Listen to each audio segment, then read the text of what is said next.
Hello, Jamie here, just diving in before this episode. If you're here every week and you want to support the show, then check out our Patreon. You get ad-free feed, you get weekly green room after shows and Q&A episodes where your questions help shape the conversation. There's a few different layers depending on how much you love it, but the link's in the show notes. Have a look. Enjoy the show. Welcome to NeedleXChange, conversations on the art of thread. I'm Jamie Chalmers, aka Mr. X-Stitch, and today I'm interviewing Ruth O'Leary. Ruth blends painstaking embroidery with modern tooling. She prototypes in AI, redraws in Procreate, and then translates designs into luminous stitch. Think Artemis, Athena, and Apollo rendered with patience and precision. In this first part of our conversation, we get into usefulness versus novelty in AI, how to build a distinctive aesthetic and the craft parallels between prompt tuning and dropping the feed dogs on a sewing machine. If you want to geek out about the intersection of technology and needlework, then my chat with video game inspired artist pair Fager is another perfect example, and you can find that at NeedleXChanges 29 and 30. Ruth's art is stunning. I would encourage you to find her on Instagram, links in the show notes. And be sure to check out her digital account as well so you can understand why we ended up talking about that. And if you enjoy this conversation, be sure to subscribe in your podcasting app, as I will be back next week with the second part of our chat. So until then, enjoy the show.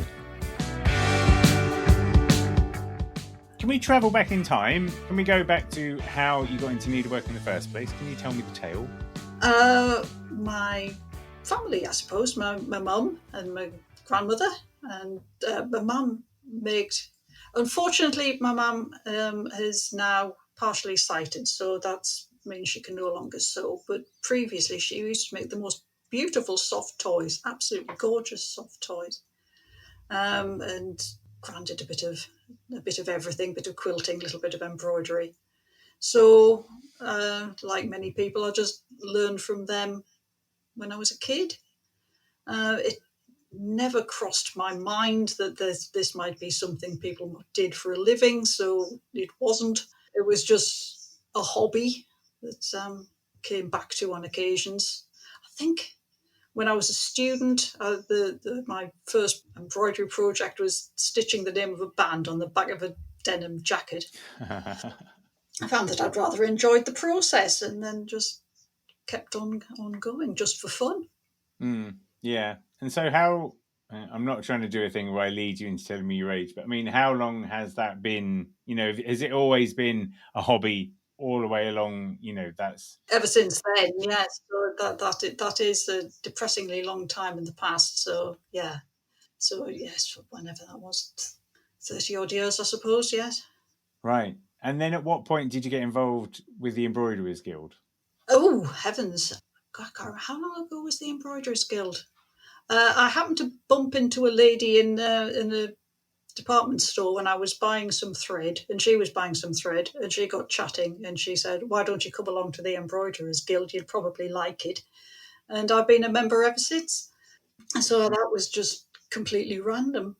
So that, dear me, I can't remember how long ago that was, but I'm pretty sure she had a couple of kids in a pushchair, and they're now grown up and away. So it was a good long time ago. A fair wee while. I was a member of the Embroiderers Guild in Milton Keynes for a while, and I guess I am an unorthodox member, shall we say. Still probably am. But what I loved about it was the opportunity to discover textile art that I wasn't looking for.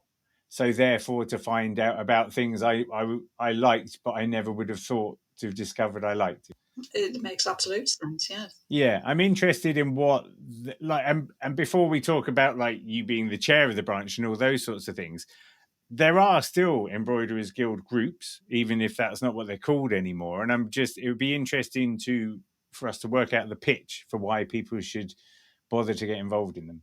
Learning from others, a shared community of interest, whatever your interest is always going to be very, very valuable. You can share ideas that your family are probably sick to death of hearing about to an audience who actually wants to hear them. And in my experience, people are very, very generous with their time and will give all sorts of helpful advice and suggestions that can help you learn.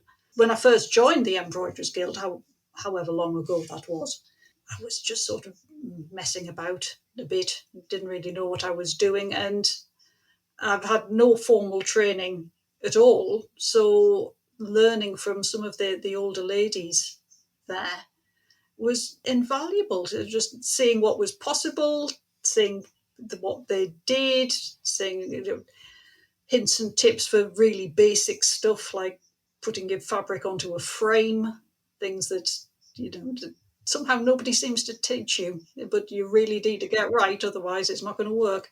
It was, so useful, so useful. You get taught any of this stuff at school? Not really, no. Yeah, it just doesn't. And I mean, now it's funny. Like this is a diversion, but in Crewe they're building a youth zone, and youth zones are these projects. They've got a few dotted around. That's kind of like the new version of a youth club. They're kind of philanthropically funded, but basically they're really good facilities. Things like climbing walls, art studios, music production spaces, cookery spaces, teaching all the kind of skills that young people don't seem to get taught in the curriculum anymore. And certainly round our way, I think it's a really exciting opportunity because there's so many young people with nothing to do. And a lot of the time with nobody outside of their family that necessarily believes in them. And those seem to be the two critical factors that can really turn young people about. We've even seen it, to be honest, with the volunteers that are helping out in our art gallery. All I'm doing is just being someone who gives them confidence and bigs them up all the time. But those are really critical parts of their experience, I think. And I wonder sometimes whether the Embroiderers Guild can be part of that. Do you know what I mean? Because these aren't skills that are being taught in the curriculum, so you don't really know where you're going to learn needlework anymore. And sometimes you feel like, I wonder whether there's a way that the guilds can brand themselves in a way that will give young people the desire to go and find them. Because, and I might be wrong here, but sometimes it feels like if I go and do a talk at a guild, the probability of someone under the age of 40 being there may be connected to their mum also being there. And I feel like sometimes that's the way that a lot of people get introduced to the guild. I don't know whether there's a casual consumption of the guild that takes place much. Correct me if I'm wrong. Unfortunately, I think you're probably right. I was generally the youngest one in the room for quite a long time. I don't think I would be now, but back then I was. And yes, it's a shame because I think younger people who would be interested in this, who are interested in crafts, not just the embroidery, but other crafts as well, which have similar organisations. It's a shame if people are put off because they think it's going to be staid and fuddy-duddy and full of old people, because never mind anything else, old people aren't necessarily staid and fuddy-duddy. So worth going along and making it the organisation you want it to be. Yeah, I remember being quite daunted. At the time, I think I was working in a pub in Wolverton that was kind of rough on occasion, and that never particularly fazed me. But I remember holding my friend's hand quite tightly as I entered the Embroiderers Guild for the first time. Just being a bit like, oh my God, what are they going to do to me? You would be that rare beast, a man in the guild. I was, and it was quite funny because I think I just went along because it was a friend of mine that took me, but also then when they realized what I was, if that makes sense. Or, then one day I did a talk and I showed them all this textile art that I kind of knew. And then suddenly I earned my seat at the table or something. It felt a little bit like that. But yeah, there definitely feels like there's a contrast between what we see on the internet and young people being involved in embroidery and a real throughput of like inspiration and innovation, and then how that plays out in the real world. Yeah, well, you'd probably need to ask a young person about this, but maybe they're just more comfortable in that environment rather than a drafty church hall. Plus, of course, you can still have communities of interest online, and they can be so much wider. You can be talking to somebody in America and somebody in Australia, and you all, because you both love hard hanger embroidery, but you don't know anybody around here that does. So you can create your own spaces. I think face to face and meeting people in person can be very, very valuable. And I think it'd be a shame if we lost that completely. But that doesn't mean to say that there aren't advantages to our current digital world as well, because you might be the only, even if you went to the guild, nobody else might be interested in what you were doing, but you can find somebody somewhere who is, and you can still share hints and tips and pictures of what you're working on. Yeah, I was talking to a friend of mine called Emma Homan, Maker's Marks, and she's done a book, I think, of 150 needle point stitches, and now she's got another book coming out. So I think the total number of stitches she'll have shared is over like 200. But I was saying, like, for some people, all they need to do is find one of those stitches and lean into it, and then maybe they can be like the person who does that stitch. Do you know what I mean? Like, there's loads of innovation out there because there's all these different stitches, and most people only really rely on like the same 2 or 3.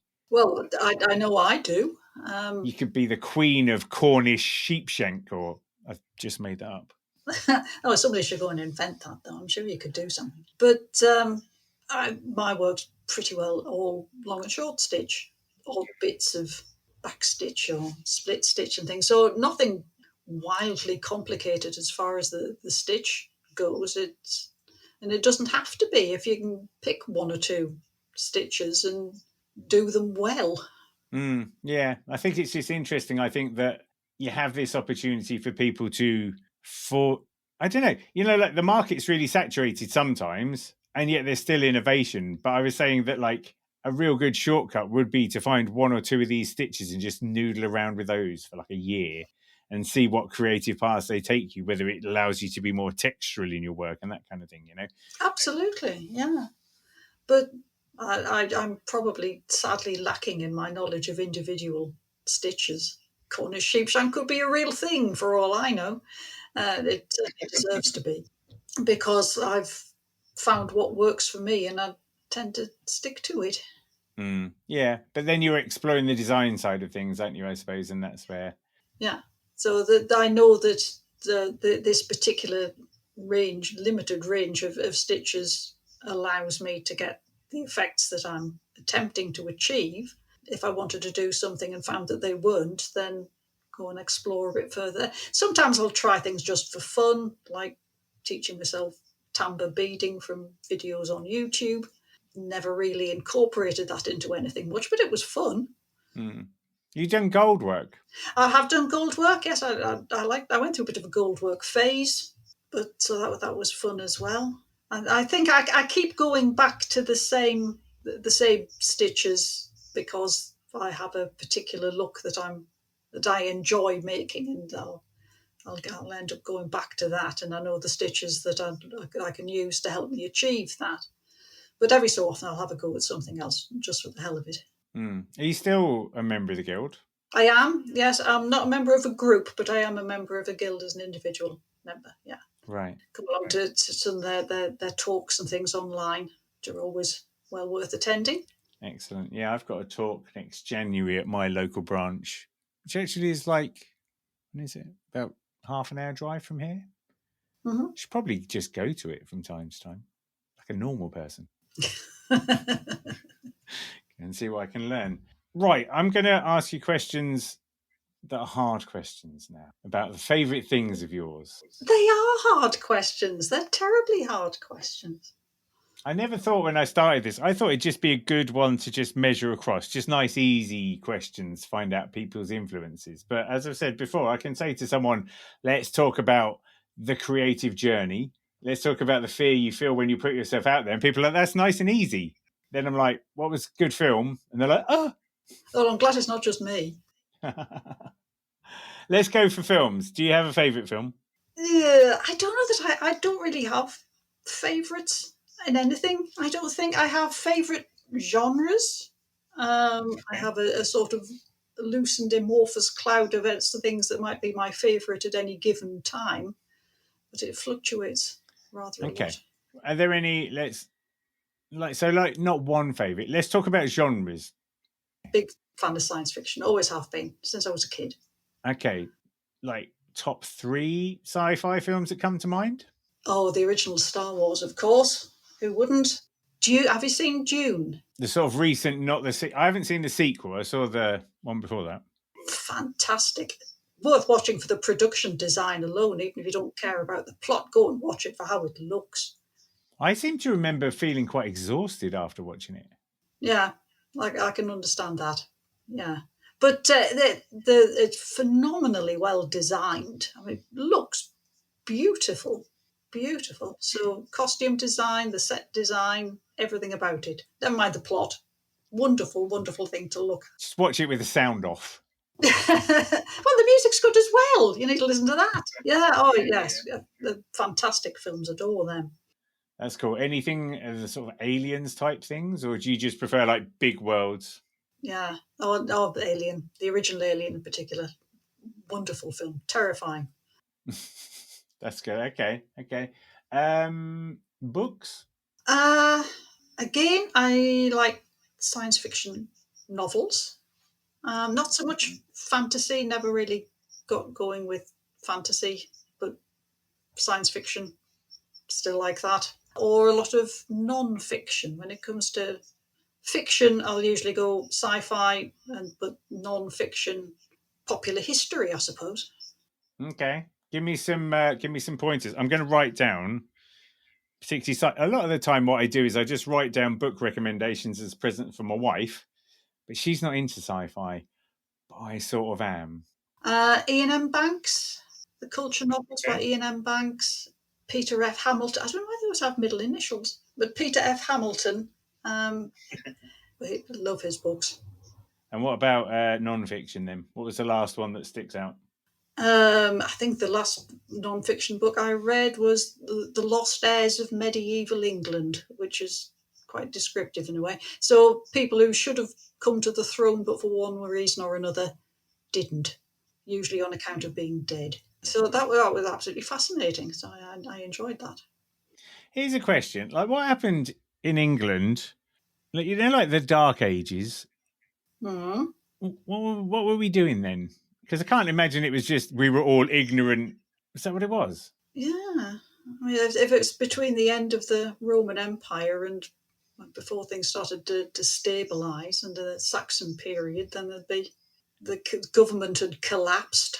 There were invaders coming from overseas. People had just sort of knuckled down and tried to do the best they could for a couple of 100 years, I think.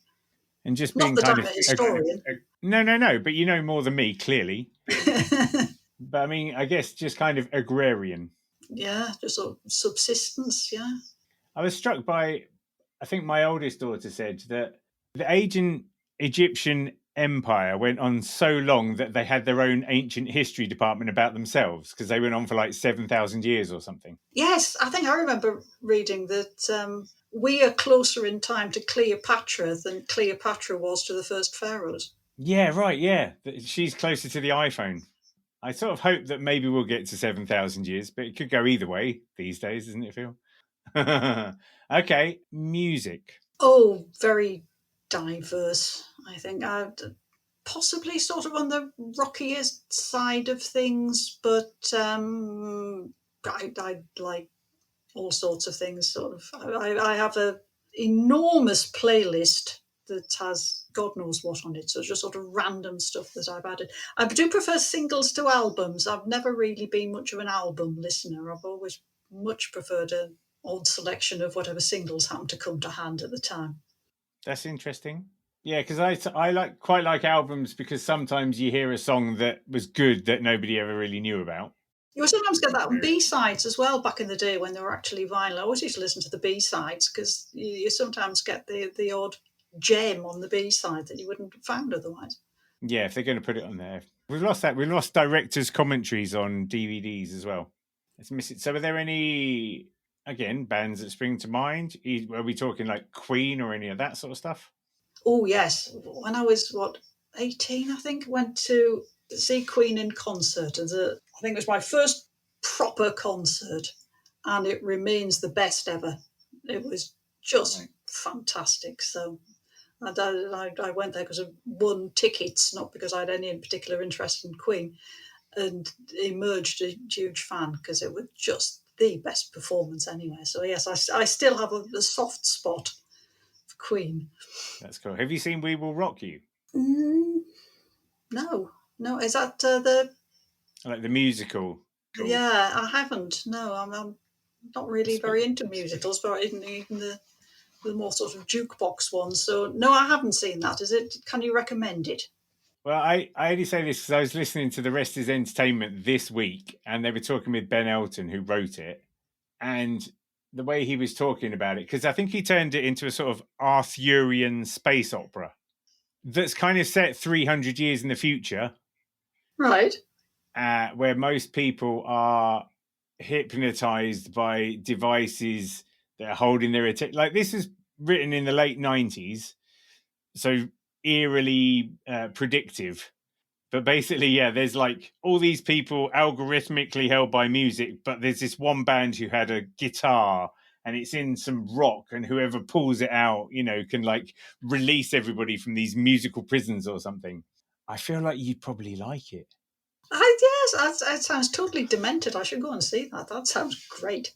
I think over 20 million people have seen it worldwide or something. It's like... Yes, I'm catching up with it a bit late in that case. But yeah, that sounds a lot more fun than I thought it would be. So yes, I need to check this out. I went to see ABBA Voyage. Oh, I haven't seen. A friend of mine's seen that and said it was amazing. Yeah, I have cried about 5 times. It was so good. I have this thing where, like, if something's really good, or if someone gets a standing ovation, it makes me really emotional. Like, we took our kids to the circus and it was really good, and I was so pleased that I started crying. And then with ABBA, it was just everything, because like I used to listen to it when I was younger because my mum had it, and all the songs were good and the production's so good and everything. And Mary's like dancing next to me, my wife, and she kept looking over. She's like, "What's going on?" And I'm like, "I don't know. It's really good. It's really good." It's ridiculous. I would recommend it though. It was amazing. Yes, I have heard that it's absolutely fantastic. So yes. What is an interesting fact that not a lot of people know about Ruth O'Leary? Oh, I am prepared for this one. Amazingly, an ancestor of mine was a minor but notable 19th century poet. Okay. But not in the English language. Okay. I have here a book of her collected work. Oh, wow. And I apologise to any Gaelic listeners, speakers who might be listening, because I am not a Gaelic speaker and I'm probably going to pronounce this horribly wrongly. Mary Vi O'Leary, poet of her people, it says here on the book that I have, which is collected works in Gaelic, but also, fortunately, with English translations. So, people have done PhDs on her work. She has her own Wikipedia page. Oh, amazing. And, yes, she's an ancestor of mine, and not many people know that. Should she be immortalised in needlework at some point? I have thought about that, actually. I thought maybe you'd actually sort of stitched calligraphy and taking some of her poems and maybe stitching some lines, but I think I might need to go for the English version, because otherwise I don't know what on earth I'm doing. Is there any friendly Gaelic? I wouldn't want to get something wrong and cause offence inadvertently just through my own total ignorance. So, yes, but it is something I have thought of doing. That, yes, I would like to do something to do with her poetry at some point. That seems like a very fitting overlap. Yes, bringing it into, which she died in, sorry, I'm just looking at the back, 1849. So, yes, bringing it to, 170 odd years into the future.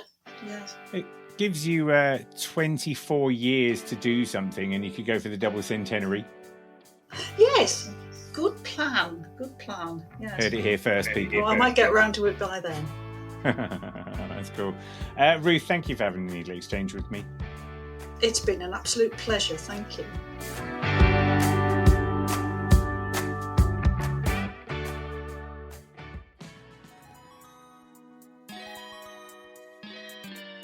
Hello, Jamie here. If you've made it this far, you are exactly the kind of listener that needs to know about our Patreon scheme. If you want to help keep NeedleXChange going and get more from it, you can join as a member. With our Backstage Pass level, you get the ad-free private RSS feed, and you get that warm, fuzzy feeling of knowing that you're helping NeedleXChange remain free so that other people can enjoy it. In our Green Room layer, you get all of that, plus a weekly 10 to 12 minute after show. Oh yeah, bonus content. And you can submit questions to our forthcoming Q&A episodes. And if you want to go all the way, our executive producer layer adds a quarterly patron-only group show. Imagine 4 different machine embroidery artists talking with each other about the medium they love. Oh yes, we can make that happen. You also get your name on the producer wall. Just head to patreon.com/xstitch or tap the link in the show notes. Your support will keep NeedleXChange going and make it so that we can really celebrate this medium that we love. Thank you for helping. I'll see you soon.